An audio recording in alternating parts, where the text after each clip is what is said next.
queridos, que Deus abençoe as nossas vidas e estamos aqui reunidos em nome do nosso Senhor e Salvador Jesus Cristo. Nessa noite eu queria compartilhar com vocês mais uma porção do Salmo 119. Nós vamos para a 17ª porção de 22 porções. O Salmo 119 é considerado um salmo de sabedoria, um salmo didático, alfabético, porque ele passa ensinamentos para nós. É o salmista Davi que escreveu esse salmo, conforme a tradição nos informa, e esse salmo ele se revela para nós da forma que a palavra do Senhor é a verdade. Somente a palavra de Deus é a verdade e nós temos que crer nisso. A palavra de Deus ela faz com que a gente conheça ao nosso Deus Todo-Poderoso, o Deus que construiu todo esse universo através da sua voz. E o salmista aqui, ele começa a ter dificuldades porque ele expressa nesse salmo todo o seu sentimento. O salmo nada mais é do que um cântico. Os Salmos, o livro de Salmos, é o livro de cântico dos judeus, é um livro poético. Então, quer dizer, na poesia o autor coloca todo o seu sentimento, toda a sua angústia, toda a sua felicidade, ele expressa integralmente o seu sentimento através do seu escrito. Ele, diversas vezes, ele clamou ao Senhor pedindo socorro, e todas as vezes que ele pediu socorro ao Senhor, ele lembrou da palavra do Senhor, e com isso Deus o vivificou. Ele também ele guardou a palavra no seu coração para não pecar contra Deus, e ele vem a cada dia trazendo essa meditação para nós. Convido você a pegar a sua Bíblia ou abrir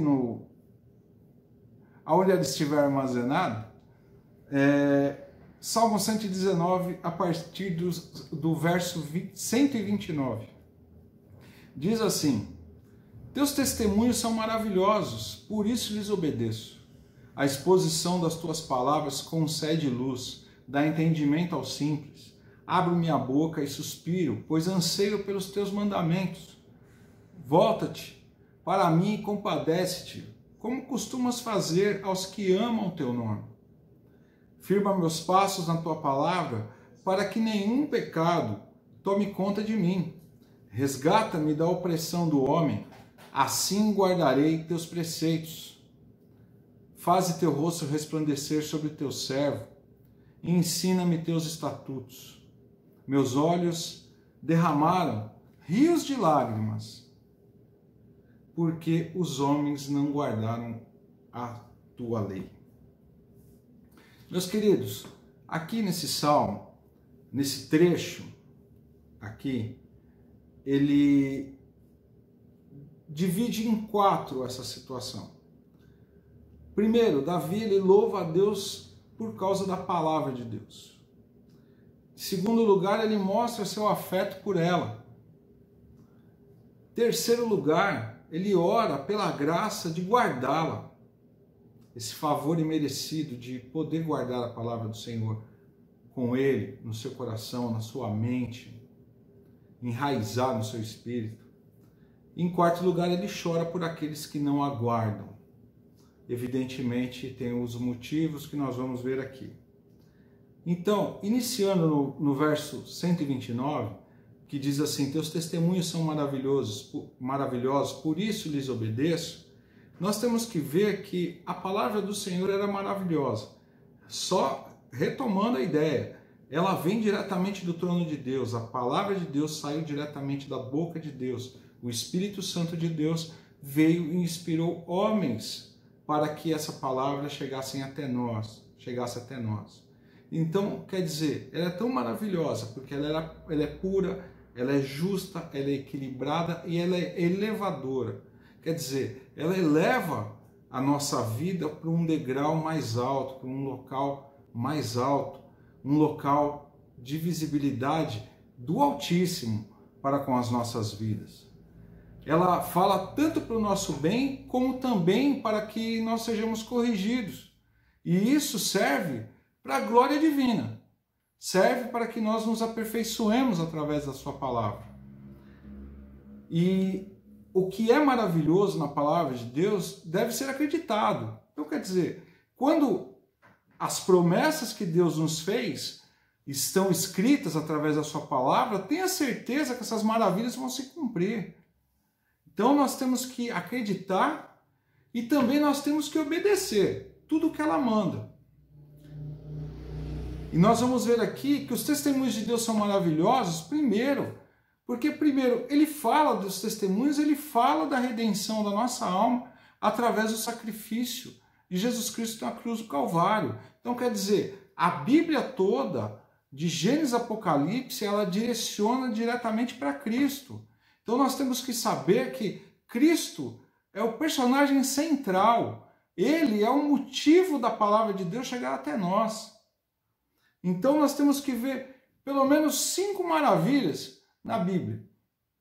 Primeiro, a sua autoridade, que é um prefácio para cada declaração que acontece nesse mundo, porque se inicia sempre assim: assim diz o Senhor. A sua luz, que ela ilumina, ela faz com que os cegos voltem a enxergar. Quem são esses cegos? São pessoas que não conhecem a Cristo e que a palavra ilumina a mente dessas pessoas, ilumina os olhos e tiram essas escamas, e nós começamos a enxergar a necessidade de um Salvador, que é o nosso Senhor e Salvador Jesus Cristo. Nós enxergamos também as maravilhas do poder da palavra, que é um poder convincente, despertador, atraente e doador de vida. Outra maravilha é a sua profundidade. Não tem nada mais profundo do que a palavra de Deus. E a sua adaptação universal, ela serve para todo mundo, todas as raças, cor, sexo, não importa. A palavra de Deus, ela serve para qualquer pessoa. Ela é acessível a qualquer pessoa. Ela não se molda aos padrões desse mundo. Nós que temos que nos moldar ao padrão da palavra. Verso 130 vai dizer: a exposição das tuas palavras concede luz, dá entendimento aos simples. Então quer dizer, essa fonte de luz vem diretamente do trono de Deus. Isso quer dizer o quê? Ela faz com que pessoas como nós, que um dia éramos cegos, caminhávamos nas trevas, não conhecíamos ao nosso Deus Todo-Poderoso, o poder dela vem através de uma mensagem simples que você pode ler num folheto. Uma pessoa pode falar apenas para você: Jesus te ama, e de repente o poder de Deus ele envolve você e você começa a entender o tamanho do amor que Deus tem por você. Isso é esclarecido para aqueles que Deus abre a mente, que Deus regenera, aqueles que Deus chama. Então, ela vai fazer com que essa fonte de luz divina seja derramada sobre nós, que são as palavras que são do próprio Deus, que é a palavra de Deus, a Bíblia Sagrada. Vai dizer também que a força dela entra diretamente no nosso coração e serve para aqueles que vêm em direção de nós, que somos inexperientes, que não conhecíamos a Deus, que não tínhamos como saber quem é Cristo. E o seu efeito, ele dá o discernimento. Ele faz com que nós consigamos entender toda essa maravilha de uma forma simples, através de pessoas simples e humildes. Então, como ela está acessível a qualquer pessoa consegue ter liberdade para entendê-la de uma forma com a qual o nosso Deus ele se revela para cada um. E ela serve para aqueles que tiveram um encontro com Cristo, realmente. Verso 131 diz: abro minha boca e suspiro, pois anseio pelos teus mandamentos. Quer dizer, quando você abre a boca e suspira, você está suspirando pedindo a Deus santidade, para que te separe desse mundo, para que te leve para como eu disse há pouco, leve para um estágio mais elevado de conhecimento da pessoa de Cristo. Sabe, é uma fome rara de pessoas que querem saber a evidência e da onde que veio essa graça maravilhosa, que é garantida até a consumação dos séculos. Verso 132 vai dizer assim: volta-te para mim e compadece-te como costumas fazer aos que amam o teu nome. Isso quer dizer, quando o salmista fala dessa forma, ele pode estar passando por um momento de dificuldade, mas ele sabe que essa comunhão que ele tem com Deus, ele tem liberdade para falar para Deus: olha para mim, eu estou precisando do Senhor aqui agora. Então, Deus se compadece através do amor que ele tem por essas pessoas, por nós, sabe? A misericórdia de Deus é a fonte de toda bondade para nós, que precisamos experimentar essa bondade. O Senhor sempre tratou a gente de uma forma misericordiosa, sabe? Essa misericórdia tem que incentivar a gente a buscar a Deus mais e mais e mais. E ao mesmo tempo a gente continua pedindo mais misericórdia para poder suportar as dificuldades desse mundo. E nós temos que estar ansiosos para poder ter mais dessa misericórdia, ter mais desse amor, sabe? Ser fiel a esse amor que é tão especial e tão benéfico para o ser humano. E devemos ficar contentes com Deus porque Deus trata a gente como sempre tratou, de uma forma misericordiosa, uma forma amistosa. Jesus, ele diz para os seus discípulos: não chamam mais de servos. Quer dizer, traduzindo tanto do grego e do hebraico, não chamam mais de escravos. E agora ele diz: mas chamo-vos de meus amigos. Quer dizer, se você tem um Deus que ele te dá acesso ao seu trono, com todo respeito, mas você pode tratá-lo como se fosse seu amigo, com toda a reverência, com todo o acesso, sabe? E você usa esse costume que é um costume divino, que Deus, ele tem misericórdia para dar sempre, sabe? E esse amor que Deus tem por nós, ele se qualifica acima de qualquer coisa. Verso 133, ele vai dizer: firma meus passos na tua palavra, para que nenhum pecado tome conta de mim. Isso quer dizer o quê? Para que você tenha uma vida santa, separada, diferenciada desse mundo, é só com a palavra de Deus em ação na sua vida, sabe? A palavra de Deus, ela transforma a sua vida não mais num acaso, mas numa trajetória pelo qual nós vamos traçar durante o tempo que nós passarmos nessa terra, mas sempre caminhando em direção ao trono de Deus, sempre caminhando em direção ao céu. E ele fala dessa forma porque ele precisa de uma ajuda interior, e nós também precisamos dessa ajuda. Para que nós precisamos dessa ajuda? Para continuar separados, para a gente não pecar, para o nosso pé não escorregar, para a gente continuar de pé, sabe? Você clama aqui de baixo e Deus lá de cima ele responde e te guarda dos altos céus, da onde ele está, sabe? E ele vai direcionar os seus pés na palavra dele, vai fazer com que os seus passos tenham uma direção certa, ele vai dirigir os seus passos, sabe? E ele não vai permitir que mal nenhum te ocorra. Verso 134, ele diz: resgata-me da opressão do homem, assim guardarei teus preceitos. Isso quer dizer o quê? Que os pecados podem ser produzidos não somente pelo nosso desejo, mas também pela opressão de algumas pessoas, dos homens aqui nessa terra.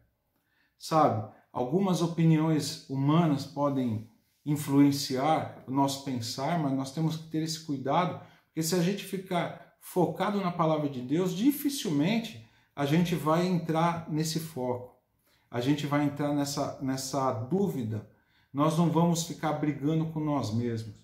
Nós temos que ter obediência à palavra de Deus e saber que só ela é a verdade. E se ela é a verdade, Cristo é a verdade e só Ele tem as respostas. E somente com Cristo nós chegaremos ao trono de Deus com essas respostas que nós vamos receber e também com a nossa oferta, que é o nosso corpo, em oferta viva ao trono de Deus, para que nós continuemos andando e glorificando o nome do Senhor, sabe? Então, quer dizer, perseguições, os interesses, as amizades humanas inconvenientes, sabe? No trecho anterior que nós lemos aqui no Ain, ele está dizendo que ele se separa dessas amizades. Aqui elas estão tentando influenciar de novo, mas ele vai voltar a se separar, porque essas amizades já não servem mais. Essas influências, elas só trazem só a maldade. E para nós, meus queridos, eu sinto dizer, temos que continuar tendo amor por algumas pessoas, mas infelizmente a luz não caminha junto com as trevas. E nós temos que interceder por essas vidas, para que essas vidas também recebam a iluminação do céu, para que venha caminhar na luz junto conosco. Porque, como eu disse para vocês, a palavra não se molda a nós, nós temos que nos moldar a palavra. Nosso Deus, ele deu a sua palavra como um manual para que nós pudéssemos obedecer, e seguindo esse manual, nós vamos ter sucesso e alcançar o trono de glória do nosso Senhor e Salvador Jesus Cristo.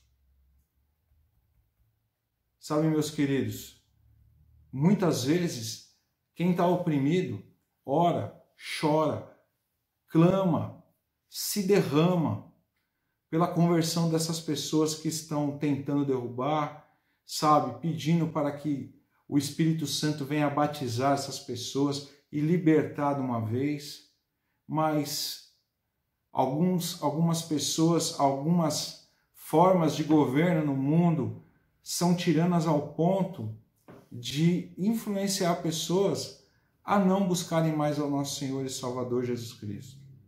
Alguns países, nós sabemos que igrejas estão sendo derrubadas, cristãos estão sendo mortos, pessoas estão pagando com a vida para defender essa palavra, e nós estamos num país que, embora haja uma segregação de pensamentos, a gente ainda consegue professar a nossa fé com um pouco de tranquilidade.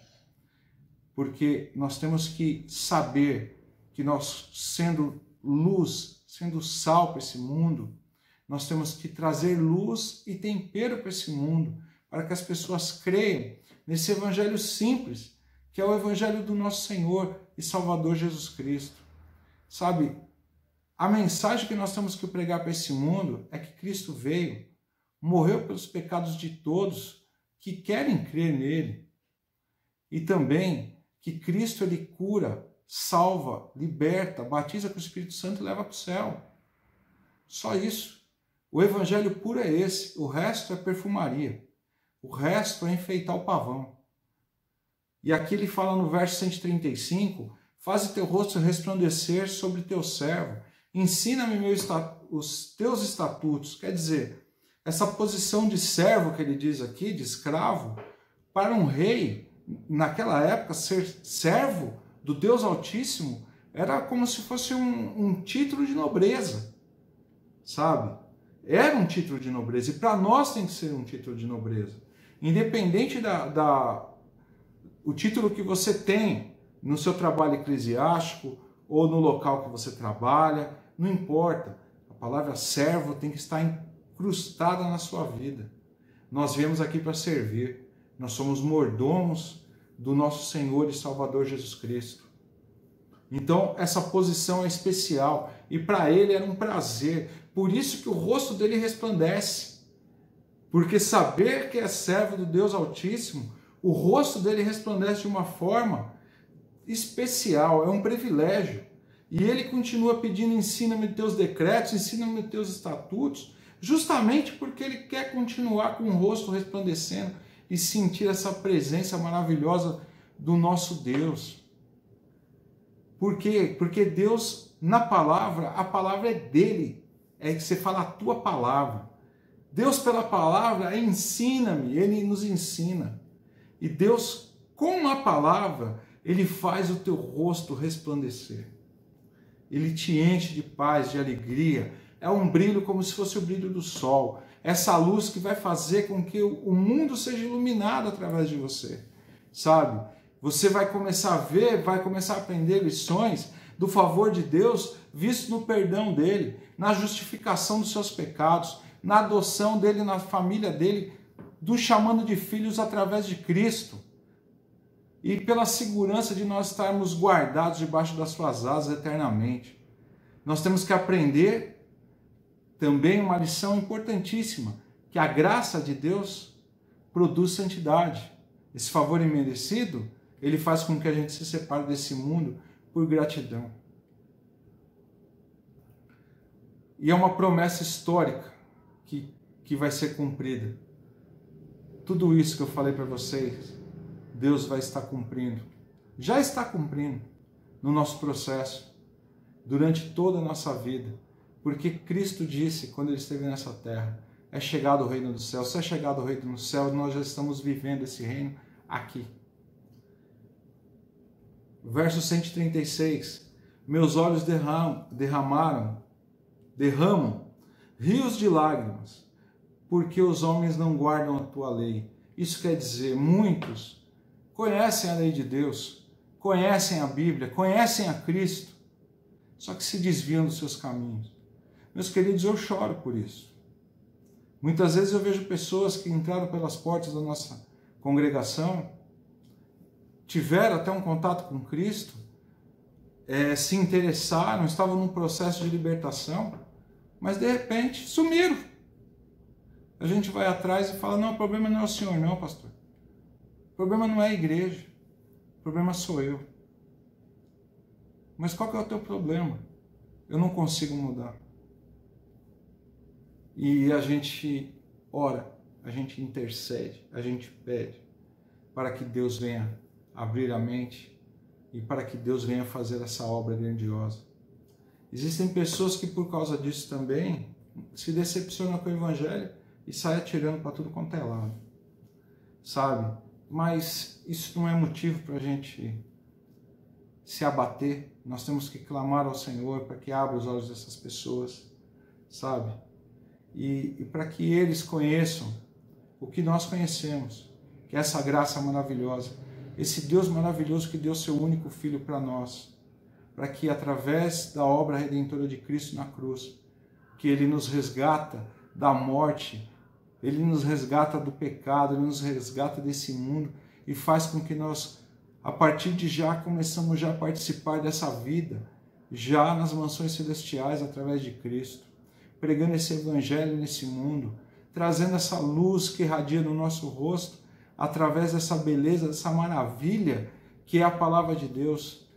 Só Deus para cumprir tudo aquilo que está escrito. E nós temos que ter essa confiança, sabe?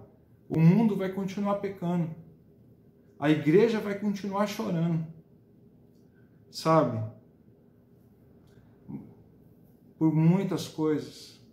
Mas nós temos que estar aqui atentos pela volta de Cristo, que pode ser iminente. Pode ser agora, pode ser daqui 1 hora, pode ser daqui 10 minutos, pode ser daqui a 1000 anos, mas nós temos que estar preparados já.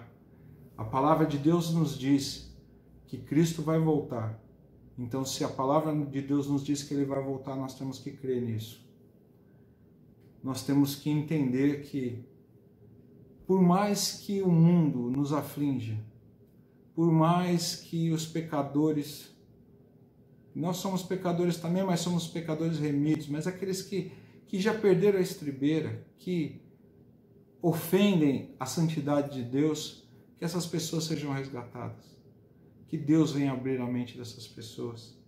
E um dia essas pessoas possam fazer igual o salmista e também como nós temos que fazer também como salmista. Ao decorrer desse trecho, do verso 129 até o 136, louvar a Deus pela sua palavra. Mostrar o nosso afeto por ela. Orar pela graça de Deus e guardar esse presente maravilhoso. E continuar chorando por aqueles que não guardam essa palavra e precisam de um Redentor também. Meus queridos, que Deus abençoe sua vida. Que Deus abençoe a vida de cada uma, as suas famílias. Convido você a orar. Convido você que não conhece a Cristo também, ou conhece a Cristo só de ouvir falar, mas quer ter uma experiência pessoal com Ele, Ter uma experiência pessoal é diferente do que conhecer, do que levantar a sua mão e falar eu aceito. Não, ter uma experiência real com Ele é se dobrar diante da sua santidade, honrar a sua palavra, louvar a sua palavra, agradecer por essa graça imerecida e não entender por que Deus nos ama tanto e chorar conosco pela vida dessas pessoas que não querem conhecer a Cristo. Vamos orar? Apresente aqueles que você sabe que não conhecem a Cristo, que não tiveram experiência. Nós sabemos que nós temos um Deus que tem todo o poder para fazer essa obra agora. Pai, te agradecemos, te louvamos e engrandecemos o teu nome, Pai. Eu te louvo por tudo e peço que o Senhor esteja conosco, Pai, e abençoando essas pessoas, para que essas pessoas tenham um encontro real contigo. E que a tua mão, Senhor, venha abençoar e que o Senhor venha estar conosco agora e nos ajude, Pai. Nos ajude para que nós nunca nos desviemos do teu caminho, que continuemos honrando a tua palavra. Senhor, obrigado por o Senhor ter feito essa obra maravilhosa e por Cristo ter amado tanto a gente, por ter dado a sua vida. Sei que o Senhor morreu, foi crucificado, sepultado, mas ressuscitou. E a nossa fé está em cima dessa ressurreição. E nós cremos que um dia nós teremos um corpo igual ao nosso Senhor, Salvador, Jesus Cristo. Estaremos morando com Ele na glória. É o que eu te peço, Pai, pela vida de cada um. Que todos entendam isso e clamem a Ti, Pai, pela salvação e pelo amor que cada um venha declarar ao Senhor, em nome de Jesus, Pai, que eu te agradeço. Amém. Meus queridos, que Deus abençoe sua vida, Deus te abençoe e te guarde, e que se essa palavra ela serviu para você e você crê que serve para alguma pessoa, pode compartilhar, baixa no seu celular, faça o que você quiser. Pegue esboço, use da melhor maneira possível. Pode copiar tudo, não tem problema. O que Deus nos deu de graça, nós temos que dar de graça, porque é dele a obra, não é nossa. E é Ele que tem nos sustentado. E Ele tem sido muito bom para nós. Se você quiser também, pode acessar nossas redes sociais, Facebook, Instagram, Deezer, Spotify, YouTube, tudo IPR de Novais. Nós somos aqui da Igreja Presbiteriana Renovada de Novais, em São Paulo. Meus queridos, que Deus te abençoe e te guarde. Que o Senhor faça resplandecer o seu rosto sobre ti e tenha misericórdia de ti. Que o Senhor levante o seu rosto e te dê a paz. Que a graça salvadora do nosso Senhor e Salvador Jesus Cristo, o amor de Deus e a comunhão do Espírito Santo seja com todos nós. E todos nós dizemos amém.